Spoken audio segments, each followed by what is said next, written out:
네, CBS 라디오 박정희 한판승부 함께하고 계십니다. 네, 여야 대표 의원들을 모시고 정치권의 뜨거운 현안에 대해 질문하는 시간 격주 한판. 자, 오늘은 더불어민주당 김종민 의원과 함께하겠습니다. 오랜만에 오셨어요. 자, 의원님 어서 오십시오. 예, 안녕하세요. 네, 진 교수님과 김 소장님 인사 안녕하세요. 나누시고. 자, 이재명 대표가 당무에 복귀를 했습니다.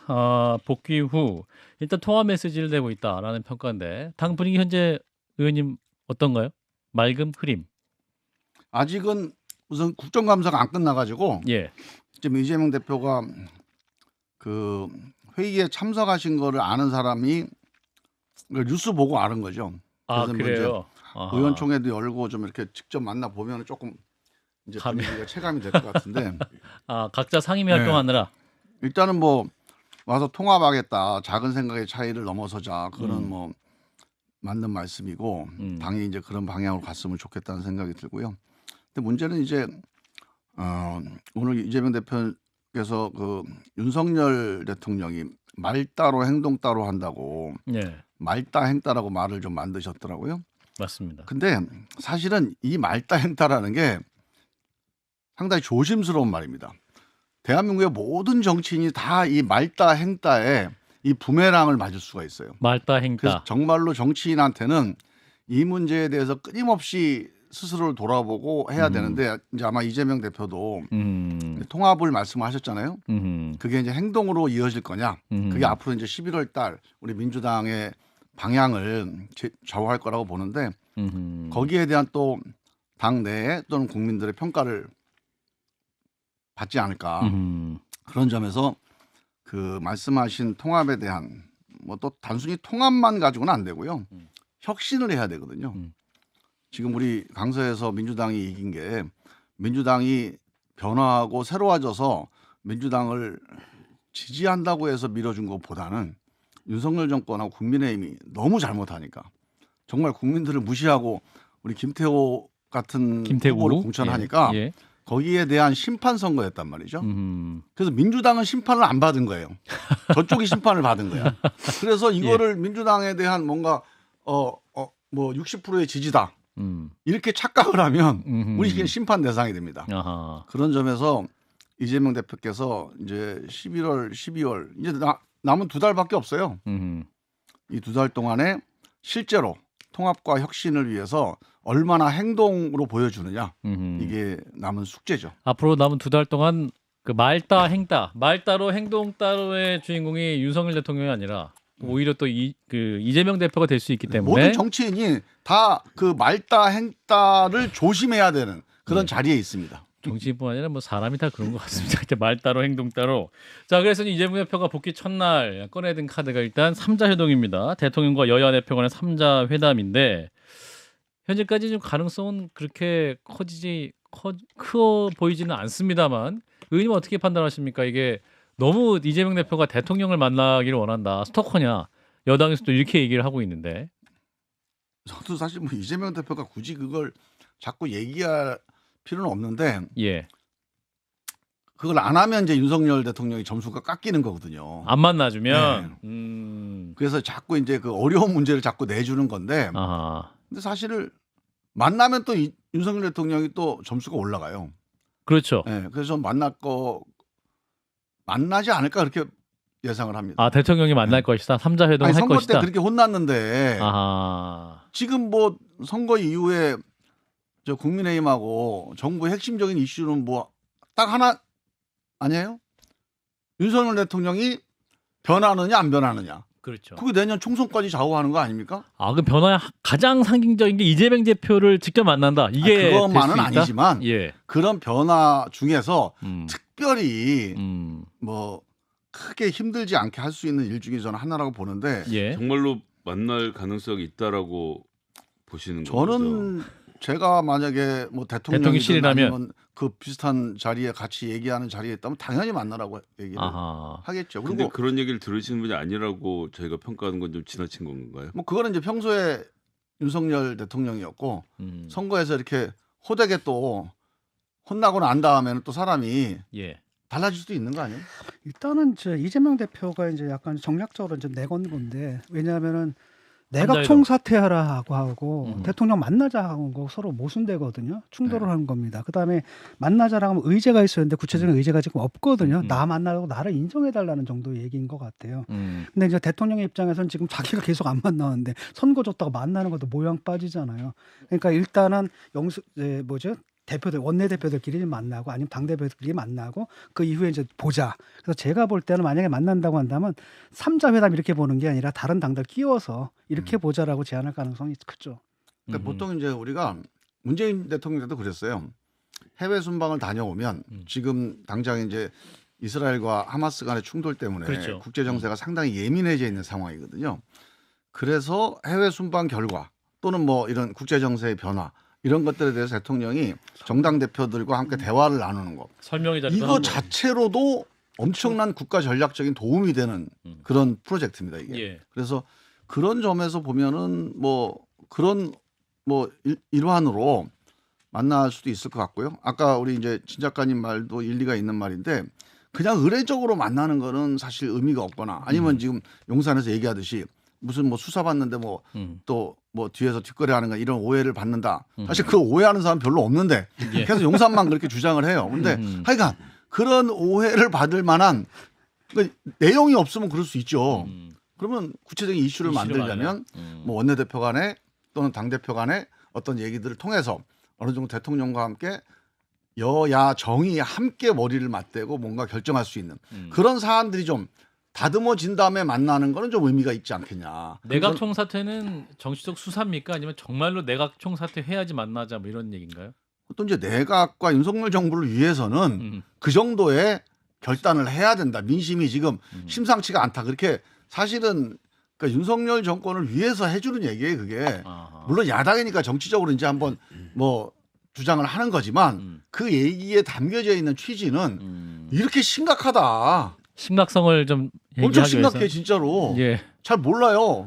지금 용산은. 근데 그런 취지로 이걸 고맙게 받아들이는 게 좀 좋다고 봐요. 의원님, 그 어제 김종인 위원장 나오셔서 하신 말씀 중에 좀 인상적이었던 건 아니 굳이 뭐하러 지금 야당이 여당하고 대화해주고 협치해줘갖고 의제를 통과시켜서 윤석열 정부에게 유리하게 만들어줄 필요가 있느냐 이렇게까지 노골적으로 말씀하시던데, 그러니까 이제 만나는 것 자체를 제한할 필요도 없다라고 하시는 말씀이었고, 의원님도 아까 전에 시작하던 무렵에는 굳이 만날 이유가라고 하셨던데 이게 좀 같은 맥락인 건가요? 저도 사실은 이재명 대표가 굳이 이걸 자꾸 만나자고 얘기하는 게 아까 얘기한 뭐 이슈가 분명한 것도 아니고 그렇다고 진짜로 이게 뭐 그러니까 정략적으로 볼 때 뭐 그 정치 전략적으로 볼 때 꼭 뭐 좀 필요하다고 보지도 않거든요. 예. 그 인기 없는 대통령하고 만나는 게 뭐 크게 뭐 정략적으로 뭐 크게 필요하다 뭐 이럴 사안도 아닌 것 같고요. 근데 저는 뭐 김종인 대표 말씀은 조금 동의가 안 가는 게 모든 걸 다 이렇게 선거의 유불리만 가지고 정치할 수는 없어요. 선거에 유리하든 불리하든 국민들이 보기에 그래도 여야 대표들과 대통령이 만나서 지금 뭔가 중요한 문제, 이제 물가 문제 얼마나 심각합니까? 그렇죠. 금리 문제, 고금리, 고물가 그리고 이게 국제적인 정세로 인해서 이 예측 가능성이 훨씬 더 없어져 버렸어요 지금. 예. 우크라이나 러시아만 해도 지금 감당하기 힘든데 여기에 이스라엘 중동 이러면 상당히 심각하다. 이런 여러 가지 우려들이 있으니까 이 점에 대해서 국민들을 좀 안심시키거나 아니면 국민들에게 이런 방향으로 우리가 한번 합의해 보겠다라고 하는 그런 가능성을 열어준다면 그거는 뭐 선거의 유불리를 떠나서 해야 될 일인데 이런 거 없이 그냥 만나자. 모양상 한번 찍자. 만나보자. 이거 이거는 아니다. 사실 별로 의미가 없다는 거죠. 약간 이제 이재명 대표가 원하는 것은 그러니까 피의자라는 신분, 그러니까 대통령은 나를 갖다 피의자로 보고 있다라는 거죠. 그러니까 그런 피의자 신분을 정치적으로 좀 걷어달라 이 정도 요구인 것 같아요. 글쎄, 그러면 대통령이 만나면 이제 재판 안 하나요? 아니 판사가 대통령을 만났으니까 그러니까, 이제 일단 선고유예 때립니까? 아니 그러니까 그게 아니라 여태까지 대통령의 태도라는 게 당신은 범죄 혐의자 아니냐. 나 솔직히 말하면 당신을 당대표로 인정할 수 없다 이런 태도가 있는데 예. 그 태도를 이제 변화시키는 거. 그래서 자기 위상이 이제 약간 업그레이드 되는 그런 측면은 분명히 있죠. 예. 자 그래서 이제 저는 뭐 대통령이 그렇게 하면 그냥 뭐 당신은 그렇게 가라. 나는 국민들하고 그냥 뚜벅뚜벅 가겠다. 그러면 되죠. 뭐 그거 뭐. 자 이재명 대표 이제 복귀한 이후에 통화 메시지를 내고 있습니다. 예. 이런 가운데 이제 최고위원 지명직 최고위원직 임명에 이목이 쏠리고 있는데 누구를 임명할 것이냐, 핵심 문제 비명이냐 친명이냐가 될 텐데 의원님 지금 어떻게 보고 계십니까? 글쎄요, 저는 뭐 친명 최고위원을 임명한다고 뉴스에 나왔었어요. 예, 거론된 분이 있었거든요. 예, 그래서 그게 당에서 의원들 사이에 엄청 논란이 됐습니까? 문제가 됐었죠. 뭐 공개적으로는 아니지만 뭐 국정감사라서 뭐 그런 얘기 갖고 우리가 3, 3호라도 얘기할 수 있는 기회가 없긴 한데 예, 그래도 그걸 보고 사람들이 이건 아닌데 이런 얘기가 많이 전달이 되면서 아마 그 카드는 접은 것 같아요. 아 접었습니까? 지금 예, 말씀하시는 제가 카드는 넓게 봤을 때 충청권 카드 말씀하시는 거죠? 뭐 그게 이제 충청권이라는 뭐 지역적인 의미보다는 뭐 여러 가지 의미가 있었겠지만 예, 많은 사람들이 충청권이냐 여성이냐 이거 다 안 보고 그냥 친명이다. 그러니까 비명을 잡으러 간 친명 후보다. 딱 요거만 보는 거예요. 근데 그런 사람을 최고위원을 했다. 그러면 아마 이재명 대표가 이제 지금 김기현 대표의 길을 또 갈 수도 있습니다. 아, 엄청나게 친명 최고위원 임명했을 경우에 김기현 대표의 길을 갈 수 있다. 네, 김기현 대표의 당내에서- 길은 무슨 길이죠? 당내에서든지 아니면 국민들한테 음흠. 저기도 큰일 났구나. 음. 저기도 볼 거 없다. 이렇게 민주당이 갈 수도 있거든요. 음. 그런 점에서 보면 전 뭐 이재명 대표가 잘 현명하게 판단을 하시지 않겠나 싶고 전 뭐 최고위원 한 명 임명이 중요한 게 아니고 뭐 예. 그것도 중요한 인선이긴 하니까 예. 그것도 의미가 있는데 아까 제가 말씀드렸지만 이재명 대표가 말로 통합을 얘기하셨잖아요. 이게 행동으로 이어져서 사실 뭐 통합과 혁신을 행동으로 보여줘야 돼요. 말다 행다가 아니라. 네. 그래서 사실은 통합이 되려면 예. 사실 민주당이 분열되어 있는 게 무슨 뭐 유불리라든가 이념, 노선 때문에 분열되어 있는 게 아니에요. 민주당을 이렇게 혁신하자. 방탄정당 이거 안 된다. 뭐 팬덤 정당 이거 안 된다. 이런 혁신의 목소리에 이견이 있는 거예요.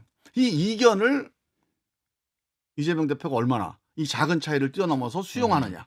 이게 지금 이제 통합의 핵심이고 그래서 결국 통합은 혁신을 해야 통합이 되는 거죠. 그래서 저는 한 3가지 정도 이재명 대표에게 행동의 과제가 있다고 봅니다. 첫째. 첫 번째, 이 그동안에 뭐 이견을 얘기한 분들 이런 분들이 무슨 뭐 정책 때문에 무슨 뭐 국민의힘을 국민의힘을 지지하기 위해서 이거 다 가짜 뉴스입니다. 뭐 수박론 이런 거 다 이제 그 색깔론이고 가짜 뉴스고 핵심은 방탄정당 팬덤 정당에서 벗어나자는 거거든요. 예. 그래서 그거를 행동으로 보여주는 게 필요합니다. 그래서 예를 들면 저는 이제 구속 리스크는 이제 뭐 어느 정도는 이렇게 비켜갔잖아요. 이제 법원 리스크만 예. 있으니까 재판 사실 리스크. 법원 리스크는 예. 우리가 정당이 나서서 대응할 사안이 전혀 아닙니다. 예. 그거는 이재명 대표와 변호인이 또박또박 능력껏 최선을 다해서 대처를 하면 돼요. 예. 그래서 앞으로 저는 이 이재명 대표의 사법 방어를 위해서 당이 동원되거나 당의 조직이 동원되는 그런 일을 없게 해야 된다. 이 부탁을 꼭 드리고 싶고. 두 번째. 이렇게 되면 이게 이제 혁신하는 길이고 통합되는 길이다. 그다음에 두 번째로는 앞으로 이제 총선기획단이라든가 뭐 공천심사위원회라든가 뭐 예. 이번 지명직 최고위원이라든가 예. 여러 가지 인선을 할 때 예. 지난번 김은경 혁신이 같은 그런 인선을 하지 말아야 된다. 누가 봐도 실력 있고 공정한 그리고 지금 워낙 한 목소리가 돼 있잖아요. 그 조홍천 의원이 소프라노 일색이라고 하는데 이 소프라노 일색이 아니고 엘토도 있고 테너도 있고 베이스도 있고 이렇게 좀 조화를 이룰 수 있는 예. 그런 인선으로 가느냐 아니면 비명계는 배제 이런 인선으로 가느냐 여기에 따라서 국민들이 저거 통합으로 가느냐 안 가느냐 말로는 통합인데 행동은 따로 간다 이 평가가 나올 거란 말이죠. 예. 그다음 마지막 세 번째가 우리 이제 극단 지지층들이 있어요. 이분들이 숫자는 별로 안 되는데 엄청나게 극단적인 주장을 합니다. 심지어는 오늘 그 이원우 의원. 사진을 보니까 이원우 의원 사무실에다 프랭카드 걸어놨는데 총알 하나 있으면 쏴죽이겠다라고 쭉 사람들 사진을 걸어놨어요. 이거를 이재명 대표를 지지하는 지지자나 당원들이 이런 거를 지금 하고 있는데 이원우 지역구에서만 하는 게 아니에요. 예. 다른 지역도 계속 하고 있습니다. 돌아가면서. 이거를 지금 우리 당 지도부가 지난 한 2-3달 동안에 계속 방치하고 있습니다. 이거에 대해서 책임 있게 나서서 하지 말라든가 아니면 조사한다든가 경고를 한다든가 뭔가 무슨 뭐 사법 조치를 한다든가 책임 있는 조치를 하나도 안 하고 있다. 그러면 어떻게 보겠습니까? 이거 하는 분들은 우리 당 지도부가 이재명 대표가 우리를 공개적으로는 말 못하지만 우리를 응원하고 있다. 인정하고 있다. 용인하고 있다. 예. 우리 생각하고 같다. 이렇게 생각을 하게 돼 있습니다. 이재명 대표 그래도 강하게는 그래도 말씀으로는 그렇게 이제 다양한 목소리가 나올 수 있도록 그런 행동을 하지 말라는 그러니까 메시지를 그렇게 되면 그 정도 얘기한 거 가지고는 사람들이 어떻게 생각하냐면 충분하지 않다. 저거는 어쩔 수 없이 연평이고요. 언론이 있으니까 언론 눈치 봐서 이렇게 얘기하는 거고 실제 속마음은 아니야. 이렇게 정리가 돼 있어요 지금. 이미. 예. 유튜브에 가보세요. 유튜브나 아니면 커뮤니티 가보면 다 이렇게 정리돼. 그럼 사람들이 맞아 박수 칩니다. 그렇게 돼 있습니다 지금.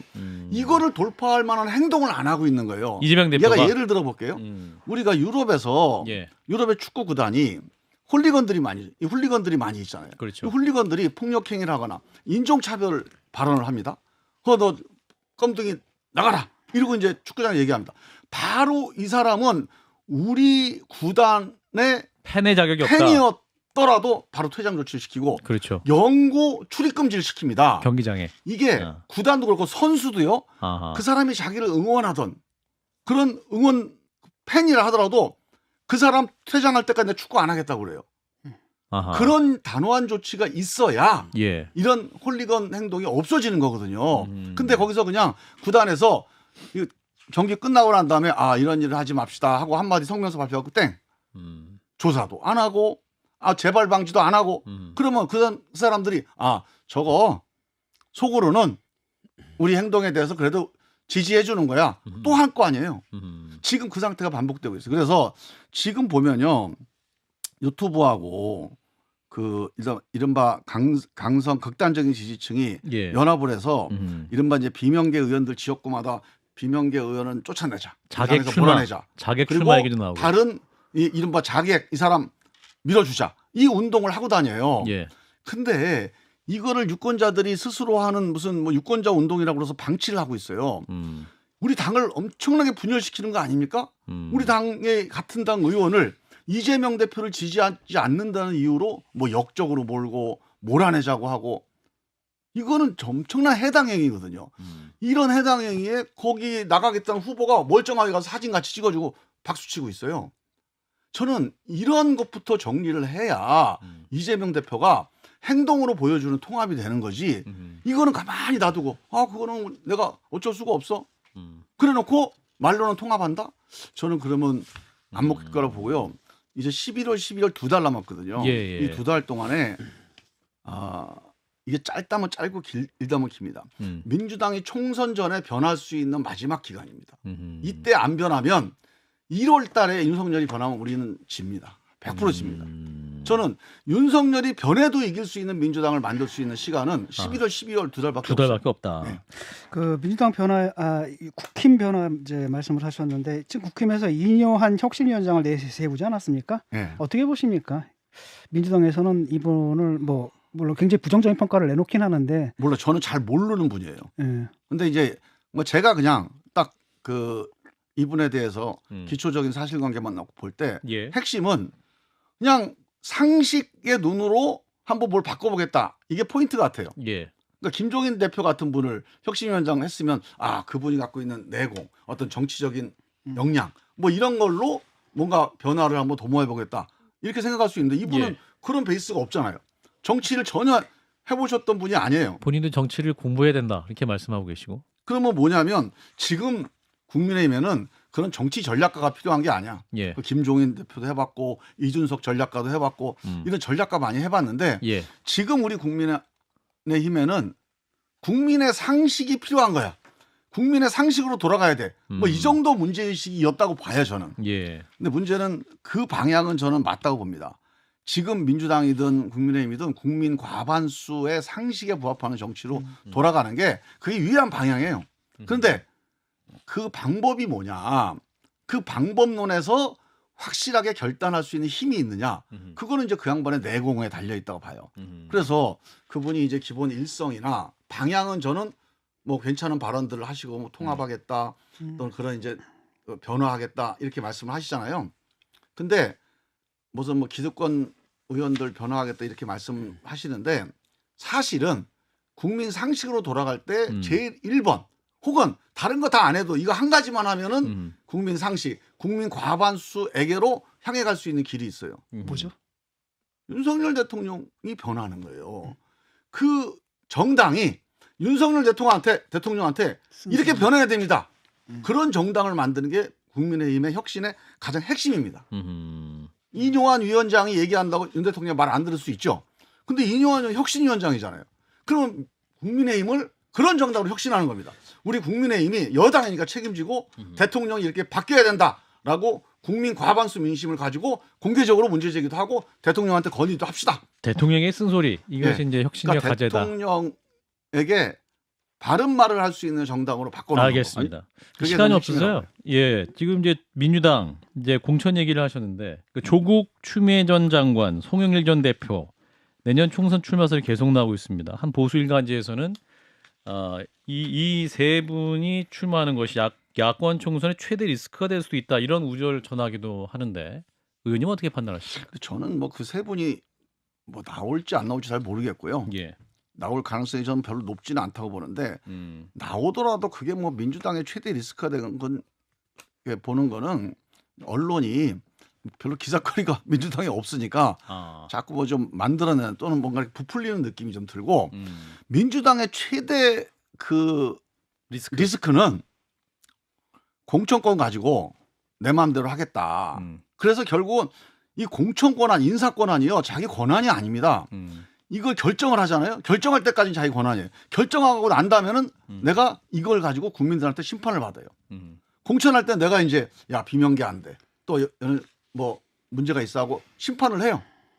근데 그 심판의 결과를 가지고 국민한테 심판을 받아요. 그 지도부가 심판받게 돼 있는 거거든요. 그래서 우리 이재명 지도부가 이거를 자기 권한이라고 착각하지 말고 정말로 공정하고 혁신적으로 통합적으로 이걸 어떻게 운영할까 이 결단을 하지 않으면 늘 공천 때가 되면 리스크가 생기잖아요. 특히나 욕심이 있을 때. 그래서 저는 이재명 지도부가 욕심을 내려놓는 게 리스크를 없애는 가장 핵심적인 거지. 뭐 조국 장관, 추미애 장관 뭐 총선 나오고 안 나오고는 그렇게 핵심적인 문제는 아니라고 봅니다. 그래서 아까 말씀했던 그 자객 출마 네. 그 자체가 내년 민주당 총선 공천의 핵심적인 갈등 요인이 될 수 있다. 당내에서 이루어지고 있는. 저는 뭐 그게 제일 큰 이제 일종의 뇌관이 될 거라고 가장 보는데 큰 뇌관이 이게 될 수 있다. 이유가 뭐냐면 그분들이 나가가지고 자기 경쟁력을 가지고 경쟁을 하면 아무 문제가 안 돼요. 예. 근데 지금 이제 KBS 9시 뉴스도 한겨레 신문도 안 봅니다. 다 유튜브만 봐요. 근데 유튜브에서 민주당 유튜브는 다 친명 유튜브입니다. 대부분이. 그럼 친명 성향의 그런 유튜버들이 누구는 몰아내자, 누구는 역적이다, 누구는 찍어주자 이런 식으로 가면 경선 하나만 하죠. 그러니까 이런 민주당 경선이 이루어지고 누가 공천이 돼요. 국민들이 민주당 찍어줄까요? 그분들이 공천의 결과를 바꿀 정도로 영향력이 있습니까? 저는 유튜브는 당연히 있다고 봅니다. 당연히 있죠. 아 그런가요? 그러니까 아니 꺼다놓은 보리자루라도 거기서 뜨면 그냥 바로. 근데 문제는 뭐냐면 이거를 유튜버들은 그냥 자기가 언론의 자유가 있잖아요. 표현의 자유 하면 돼요. 근데 문제는 지도부가 그런 유튜브들의 어떤 약간 편파적인 행동 또는 분열적인 행동 또는 누가 어떤 당원이 프레카드 걸고 또 어디다가 뭐 올리고 욕설하고 이런 분열적인 행동에 대해서 엄하게 경고도 하고 권고도 하고 말리고 하는 행동들을 계속해서 없어질 때까지 해야 되거든요. 그러면은 뭐 현장에서 당원들이 누구를 뽑는 거에 어떻게 막습니까 그거를. 그런데 이런 식의 분열적인 행태를 지도부가 방치한다? 이걸 한 2달 방치해봐요. 그러면 저는 민주당한테 가장 큰 리스크가 근데 이제 말씀하신 부분이 이제 소위 말하는 모바일로 가입한 당원들의 경우가 그렇고 여전히 현역 의원들이 본인 힘으로 모은 당원들이 절반을 넘지 않습니까? 그런데도 불구하고 유튜브의 영향력이 절대적일 거라고 일단 예측을 하시는 거예요. 저는 뭐 그거는 잘 이제 그 결과에 대해서는 뭐 예단할 수가 없고. 근데 이런 건 있습니다. 당원들이 한 300~400명 되면은 지금 이제 우리 인간관계로 맨투맨으로 뭐 가입하고 해서 전화를 해서 영향을 미칠 수가 있어요. 요게 저는 한 500명 미만이라고 봅니다. 이 범위가. 1000명이 넘어가면은요. 누가 전화로 해서 아는 사람 이렇게 전화해서 찍어주고 하는 게 한계가 있어요. 흐름으로 찍는 거예요. 흐름. 예. 아 우리 의원이 의장한테 잘했으니까 찍어주자. 이런 흐름이 있든가 아니면 쟤는 배신자니까 찍어주지 말자. 이런 흐름이 생길 수가 있는데 예. 그 흐름을 유튜브하고 그 유튜브에 출연하는 우리 당 지도부나 후보들이 뭔가 이렇게 이런 내연의 관계를 형성해서 뭔가를 만들어 간다. 예. 그러면 상당히 그 민주당 분위기가 분열적인 상황으로 가는 거예요. 저는 뭐 총선에서 유불리는 그 다음 문제라고 봅니다. 그건 또 뭐 당원들이 알아서 판단할 거니까 예. 다음 문제인데 11월 12일 이 운동을 하는 동안 엄청나게 분열적인 언어들이 민주당을 지배할 거예요. 맨날 뉴스에 나올 거고. 예. 그리고 민주당 별로 안 좋아하는 언론에선 대서특필할 거 아닙니까? 그럼 민주당이 이런 정당이다. 이렇게 지들끼리 공격하고 분열하고 뭔가 뭐 반동이니 배신자니 역적이니 하고 있다. 그러면 저는 민주당이 총선에서 좋은 표를 받기 어렵다. 저는 뭐 당원들한테 영향을 미치는 건 그 다음 문제라고 봅니다. 거기까지 가는 과정에서 민주당 내 분위기가 이런 식 극단적인 분위기가 민주당을 흔들 수가 있다. 이번에도 뭐 그런 이 사람이 걱정을 있잖아요. 하는 뭐 이선균 사건을 터뜨렸다, 실정을 덮기 위해서 이런 식의 음모론 퍼뜨리는 사람이 또 그 자리를 노리고 있거든요. 근데 그런 사람들이 당선되면 민주당 의원들의 질적 수준이 떨어지게 되는 거예요. 이미 나타나고 있는데 아니, 더 저는 떨어지는 이제 거죠. 응. 당선되고 마무리하겠습니다. 경선에서 누가 이기고 하는 거는 내년 2월 달 문제예요. 이건 예. 한참 미래의 일입니다. 그게 어떻게 될까 이거 걱정할 필요가 없어요. 그거는. 알겠습니다. 그리고 그건 당원들이 알아서 하는 겁니다. 근데 그 과정에서 이 싸움이 벌어지는 거, 이 싸움에서 생기는 여러 가지 분열의 언어들, 극단적인 언어들, 이게 민주당을 망가뜨릴 수 있다. 이게 예. 문제의 핵심이라고 봐요. 그 문제에 직면했을 때 이재명 대표가 어떻게 확실히 그 갈등을 해소하고 정리하느냐. 그거는 이 이제 부분이 행동으로 보여줘야죠. 알겠습니다. 이재명 대표가 행동하면 저는 이런 정도의 흐름은 막을 수 있다고 봅니다. 왜? 국민들이 지지 안 하니까. 이재명 대표나 지도부만 지지 안 하면 이 사람들이 이렇게 안 해요. 근데 국민들이 뭐라 그래도 언론에서 뭐라 그래도 이재명 대표는 속으로는 좋아할 거야. 충분히 이 믿음 때문에 말씀하셨습니다. 계속 하는 거거든요. 알겠습니다. 오늘 말씀 여기까지 듣죠. 더불어민주당 김종민 의원이었습니다. 고맙습니다. 예. 좋아요? 구독! 알림 설정.